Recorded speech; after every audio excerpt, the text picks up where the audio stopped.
With your latest news, I'm April Cummings. We walk each year in honor of those who have been affected by domestic violence and bullying. The Business and Professional Women's Club of Grand Cayman shines a spotlight on domestic violence during today's 20th annual Silent Witness March. Speaking to Radio Cayman News, His Excellency the Governor, Martin Roper, says it is important to raise awareness about the issue. I mean, clearly, at the moment, the statistics are sort of going up. There do seem to be more cases, but in some ways that's a positive because I think what it means is more people are feeling able to report it.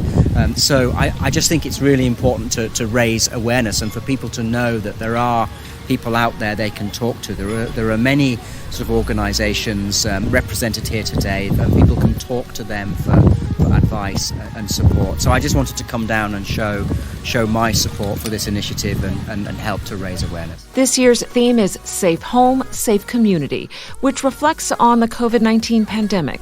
Organizers say though lockdowns globally were meant to protect the community from the threat of COVID-19, for many victims of domestic abuse, the regulations meant being locked in their homes with their abusers.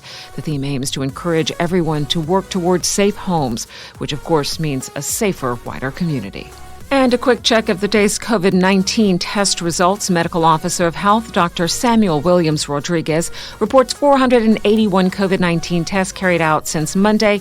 One was positive. The individual is an asymptomatic traveler who returned their positive test result after routine screening. As is the norm, they will remain in isolation until considered recovered.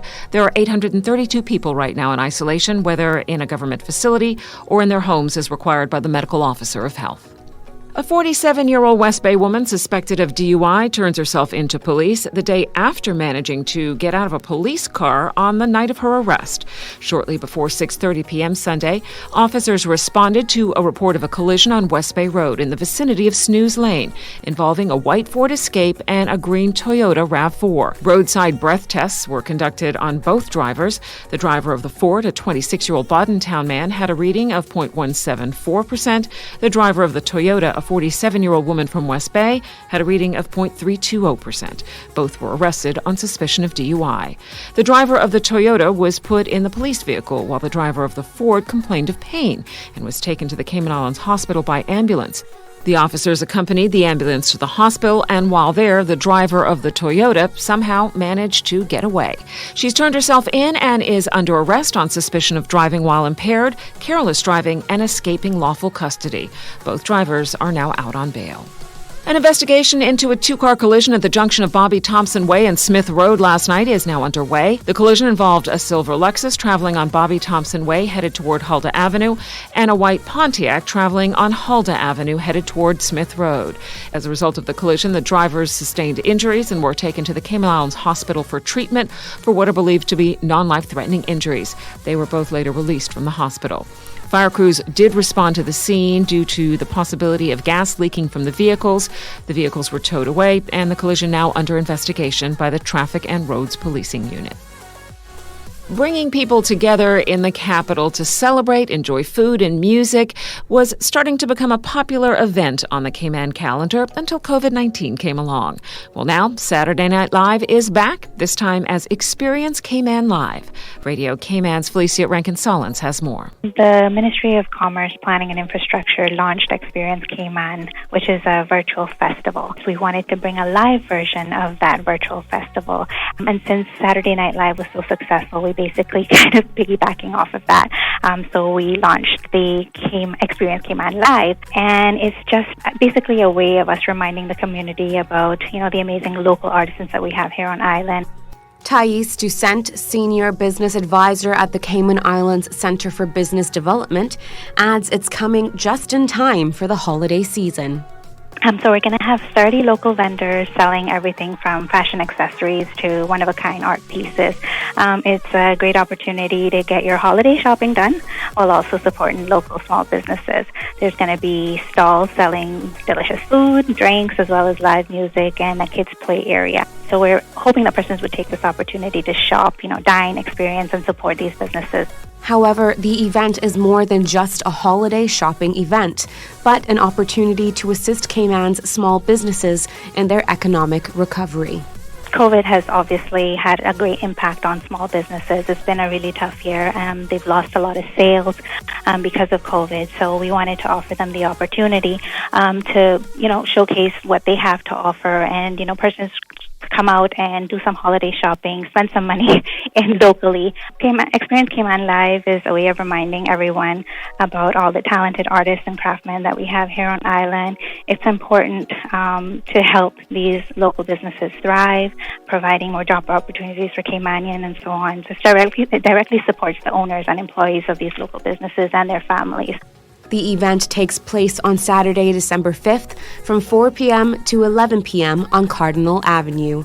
For Radio Cayman News, I'm Felicia Rankin-Solins. Businesses can still register to be a part of the Experience Cayman Live event. It is free to sign up. If you're interested, email Antoline Williams, that's ANTOLEEN.Williams@gov.ky, or call 244-8009. The Cayman Current is a nonprofit, digital-first public service journalism organization focused exclusively on covering Cayman Islands education. Patrick Brandel there telling Radio Cayman the COVID-19 crisis and closure of school campuses earlier this year really highlighted the importance of education, which he says was already getting the short end of the stick. With trends in the for-profit media, fewer journalists covering fewer subjects, and one of the casualties in Cayman and in many places has been a decline in the coverage of education. So I felt that by pursuing a different model, a nonprofit model, that the Cayman Current could provide the education news that our community needs. And with 4 children himself, this journalist and former executive editor of the Cayman Compass decided now was the time, setting up the Current as a charitable company and launching a website promising regular coverage of education. We don't come with any agenda.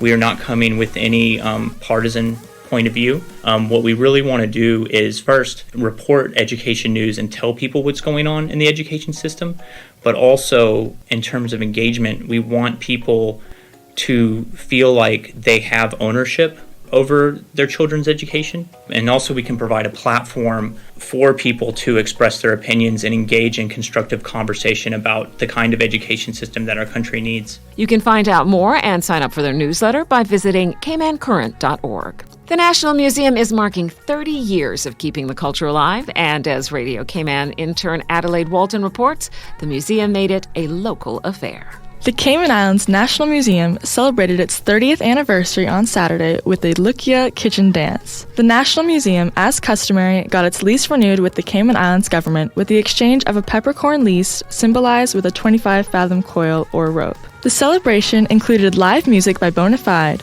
over 20 specialty vendors and traditional artisans selling traditional thatch products, homemade hammocks, baskets, hats, jewelry, artwork, and more, as well as local food by the East End United Church fundraising team. There was also a cassava cake competition judged by a local chef proprietor, Tamisha Edwards. Phoenicia Vaughton-Fraser was awarded the Best Cassava Cake title. A highlight of the celebration was the official opening of the museum's newest exhibition featuring toys from the Virginia Foster collection, dolls from around the world, a traditional size-old Christmas tree, and other antique toys that Miss Virginia Foster collected over the years. Reporting for Radio Cayman News, I'm Adelaide Walton. That is your latest local news from Radio Cayman's newsroom. I'm April Cummings.